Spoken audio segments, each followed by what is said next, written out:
Alright guys, today I have for you a Corbin lock. It's a Euro cylinder with a pretty fun looking keyway. There you go.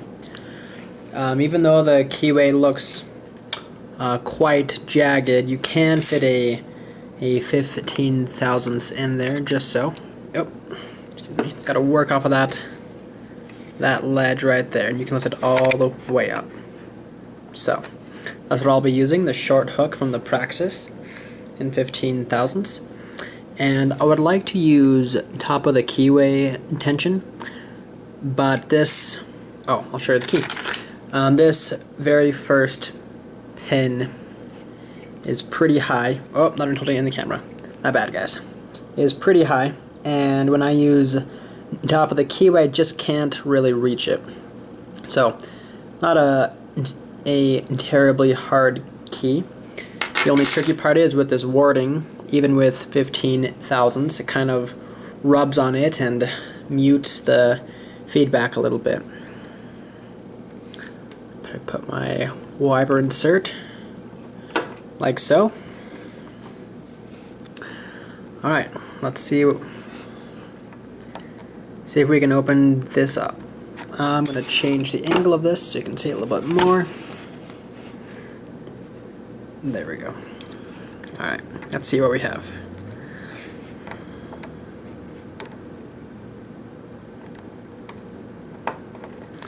Click on 5.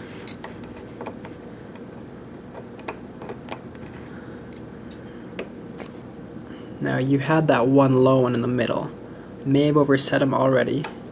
Let off one click and see.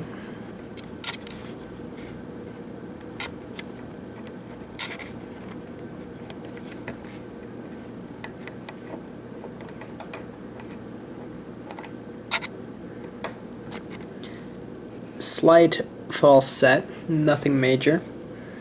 I have opened this lock before, I have taken it apart, I know what's in it. But with this fun warding, even sometimes that is not enough. You can know exactly what's in there. And it's fun either way. Alright, set that one. Oh, thumb's in the way. Ah, you hear those drop? That's not great. Let's see. Okay, I got my false set again.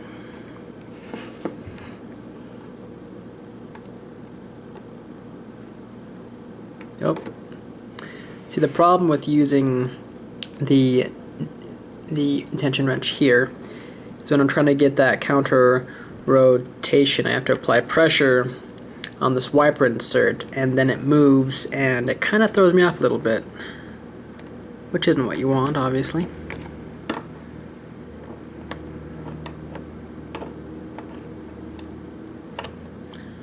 I think I've lost my false set. I'm gonna reset. Okay, here we go.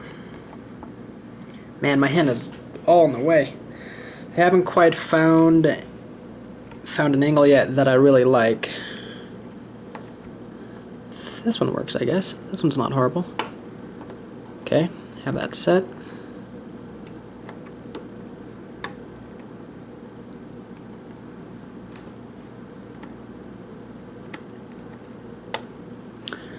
Got the false set.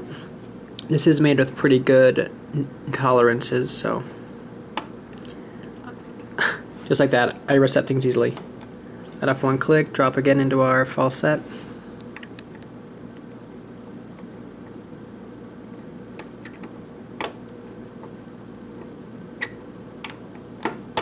There we go. Alright, you can see that it's open. Whoop. Awesome. No trickery here. Same lock. Alright. Get that out of the way.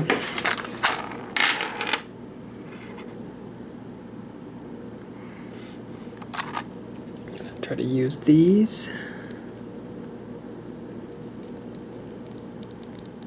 I'm going to lock it. I feel like it makes it easier, and I have the key. Is that working? Not really. Oh, out of focus, sorry guys. Come on. Woo! Almost broke those, but I think that worked. Awesome. Yeah. Sir Clips and I have a love-hate relationship. There we go. Okay. Grab the key. Now, it has these slots right there, so I have to make sure I don't fall into any of those. There we go. All right. Here you can see them. Okay.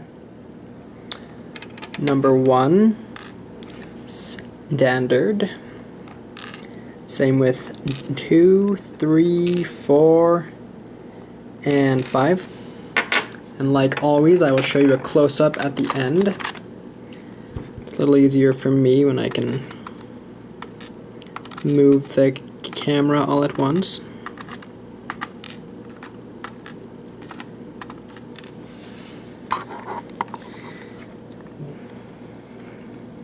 Try that. Okay. Then up here, we'll go from the front.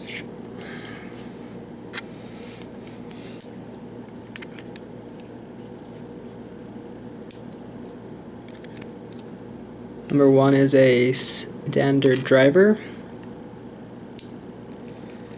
Number 2 is a shallow spool.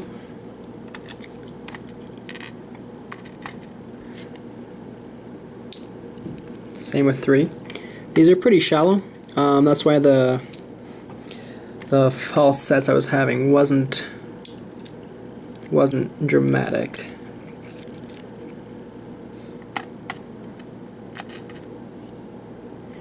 And all the springs are the same, so I'll just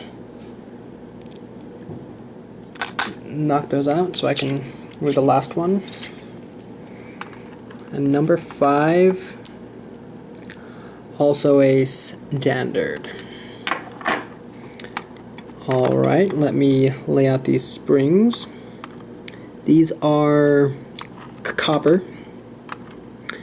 I was trying to figure out the other day how to tell apart copper and brass, because some springs are some and others are another, right? So I was trying to figure out if there's an easy way.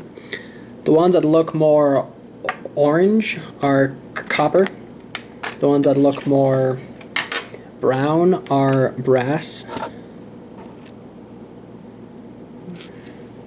We can let them slide. I'm alright with that. Alright, here's what we have. So, all the key pins are standard. All the springs are the same. The only fun part was in 2, 3, and 4.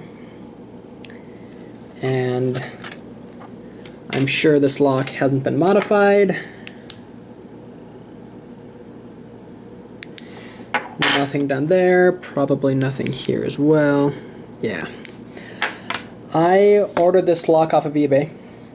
I really like Euro cylinders. I think they are a lot more fun than a lot of things we have here in the US. Normally greater tolerances, and I'm a little bit heavy-handed, so I like them because they challenge me. Alright, that's the Corbin. I don't know what the model number is, but it's a one with that funky looking keyway. If you have any questions, please leave them below. If you liked what you saw, please subscribe. Would I recommend this lock for training? Yeah. Yes, I would. What's inside it, I mean, it's nothing too challenging, but the warding makes it pretty fun. I like it for the warding. Now, if we'd had a lot more lows, this lock would have been simple. But because of the warding and because we had all of those high set ones, I had to try and reach up all the way over there through that warding, which is a little bit tricky. Alright, that's all I have for now. I haven't been making as many lockpicking videos as I would have liked. I'm running out of locks, which is kind of funny. I have quite a few that I'm working on, but I just haven't opened. They're quite challenging. I'm in the process of making some challenge locks. Hopefully I can start sending locks out to the community. I know that's a great way to receive locks, is by sending them out. So that's my next few projects, just working on creating some challenge locks. Alright, that's all I have. Thank you for watching.